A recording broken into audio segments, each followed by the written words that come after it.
Once there was a kind and gentle king who ruled over a big kingdom. He cared a lot about his people to make sure everyone was happy and had what they needed. He would often travel to faraway towns and villages. He loved visiting these places, meeting his people, and checking that all was well. In the capital city, he would spend time listening to anyone who had a problem or worry. The king truly wanted the best for his kingdom, and his people loved him for his kindness and care. One day, the king and his minister were passing through the kingdom when they saw a man struggling to pull a heavy cart up a hill. The cart was loaded with sacks of grain, and the man looked very tired. The king called out, "Why don't you go behind the cart and push it from there? It would be much easier."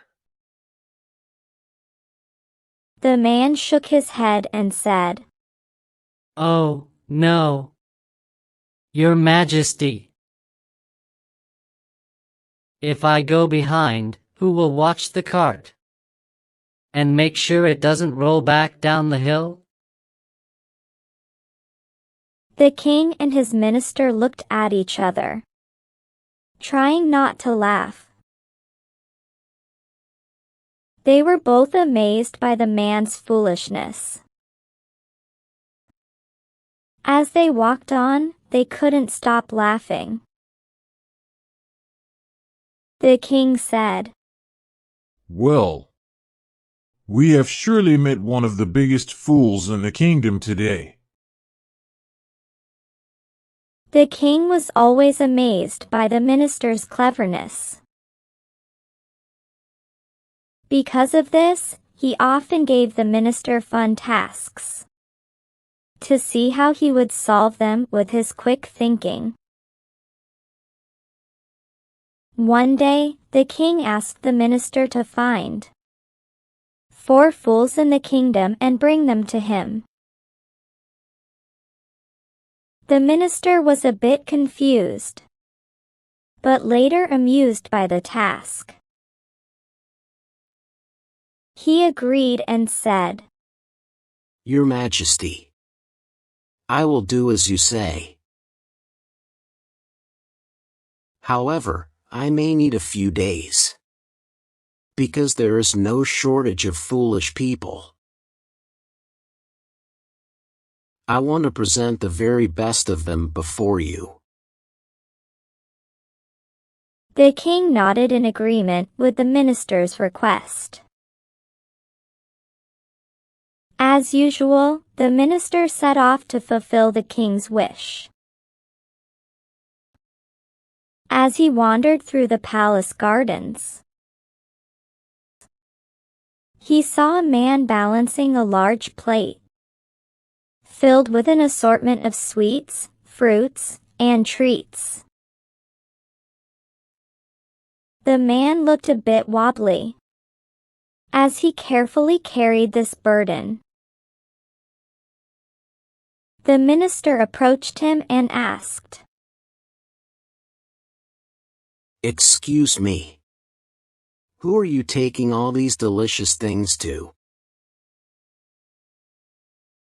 The man sighed heavily and replied, "Ah, sir, my wife has left me for another man. She has even welcomed a baby boy into the world with him. I'm carrying these gifts to her, hoping she will come back to me." The minister was surprised and asked, You think giving sweets will change her mind? He asked, trying to hold back a laugh. Yes, indeed. Perhaps if she sees how loving I am, she will remember the good times we had and come back to me. The man said.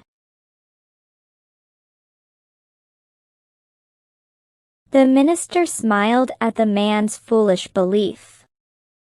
It was clear he was blinded by love. You should come to the royal court tomorrow morning, so the king can hear your story. The minister said. The man nodded and left. Then, the minister continued his search for the second fool. This time, he stepped out of the palace and wandered into the fields.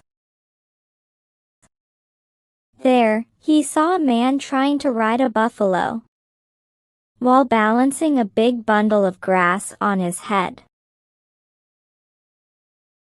He went to that man and asked, Hello. I noticed you are having a tough time riding that buffalo. What is the matter? Why don't you just tie the bundle grass at her back? The man looked worried and said, Well, sir, my buffalo is pregnant. I can't just throw the bundle on her back. That wouldn't be kind. That is why I'm carrying it myself. The reply was enough for the minister to decide the second fool. So, like the first one, he told this man to reach the court the next morning. The man nodded in agreement and left. As the minister continued his search for fools, he walked through a busy market, filled with stalls and people chatting. Suddenly, he saw a man standing in front of a well, looking puzzled and scratching his head. The man seemed deep in thought, staring at the well with a look of confusion.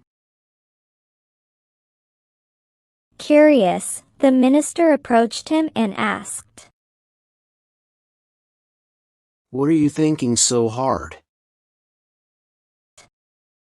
The man looked up and said, I can't decide whether to draw water from the well or wait for it to rain.